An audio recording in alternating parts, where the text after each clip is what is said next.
dahil ay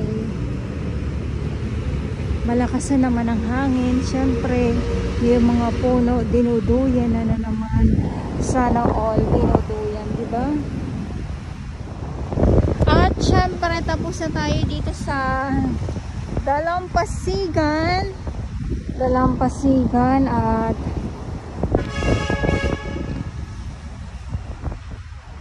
dito naman po muna tayo.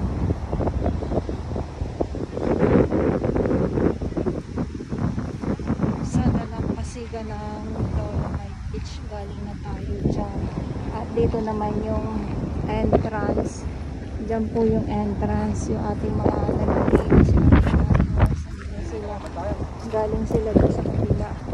At entrance.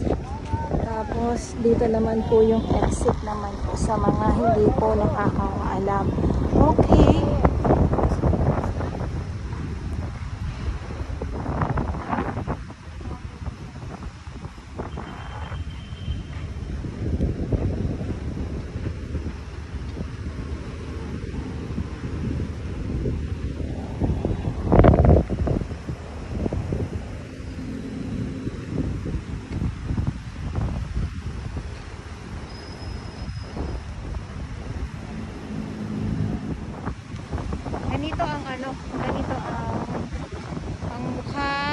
Ganito ang itsura ng Dolomite Sand. Ayan o. Pag napapasadahan po siya ng makinarya. Kaya sa mga nagsasabi na bagong tambak na naman. Grabe na yung bagong tambak na yan. Buti ka pa, alam mo na bagong tambak. Ako na dito na nakatira sa Dolomite Sand. Hindi ko alam na tinatambakan ng panibagong Dolomite Sand. Okay. So Thursday, ulitin ko lang po muli, no, Thursday, wala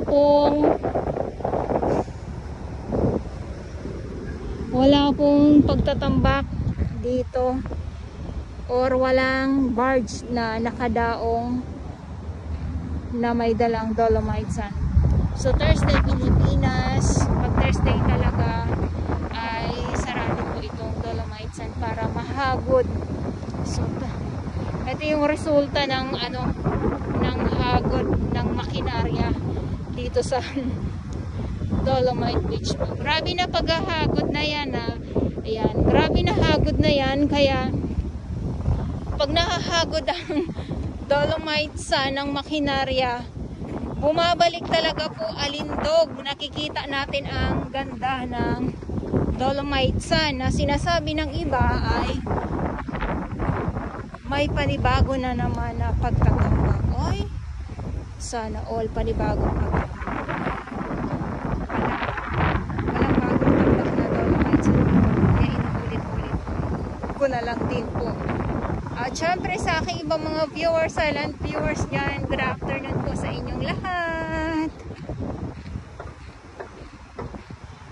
So dito naman, andyan na yung mandamo sa office na kung saan naman ang inaabangan ko dyan ay ang coffee shop na hanggang ngayon ay nag-aabang pa din po ako.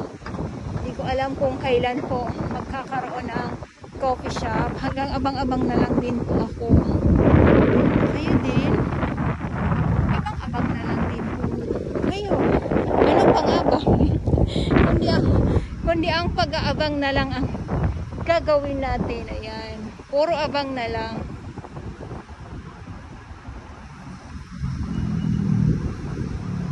Ang ganda ng view. At syempre yung mga halaman pag sobrang panay ang ulan, ang mga halaman ay nalalagas din pala Yun lang yung napapansin ko pag yung malakas ang ulan. Stress din pala yung mga halaman.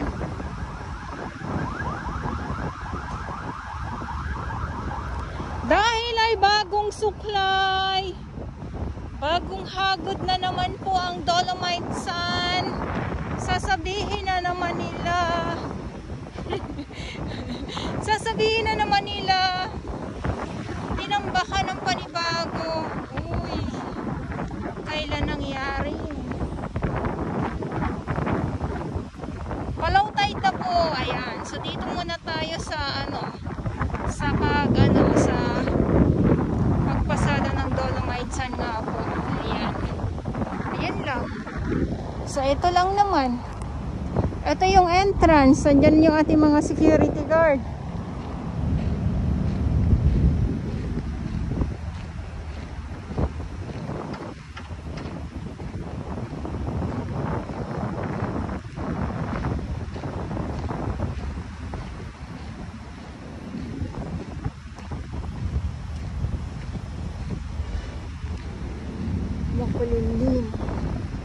Makulimlim na ewan yung panahon ngayon. Buti na lang ay may hangin. Okay na din ito kahit pa paano may hangin po. Hindi yung sobra yung init. I mean yung makulimlim tapos walang hangin. Kakaiba.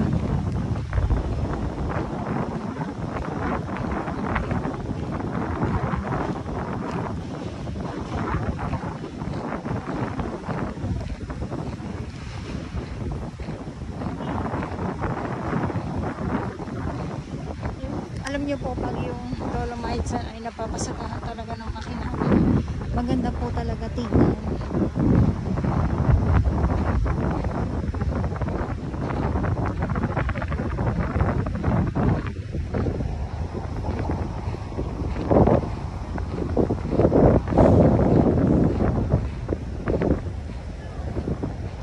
So dito muna tayo.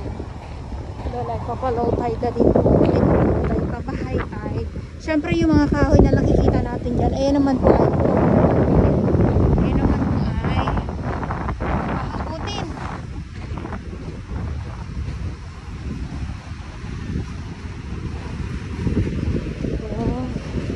Ayan yung sinasabi ko sa inyo na lumalabas talaga ang totoong ganda pag napapasadahan.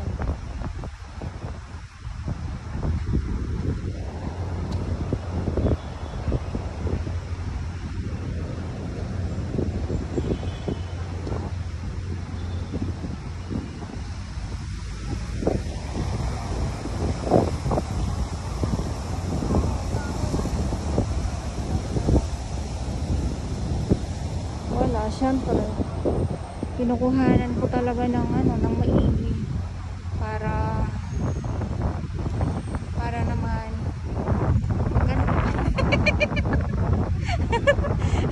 Siyempre kinukuhanan ko talaga ng maigi para maganda. Ay naku, ewan. Okay, so ito yung update natin ngayon dito sa Manila by Dolomite Beach, at ulitin ko lang po, ngayon ay September 12, 2024, at sa mga baguhan, yes, welcome sa channel. Miss July ni Dora Bas. Mahalin niyo po ako ng buong buo, hindi galing sa iyo. Pero sa buwan.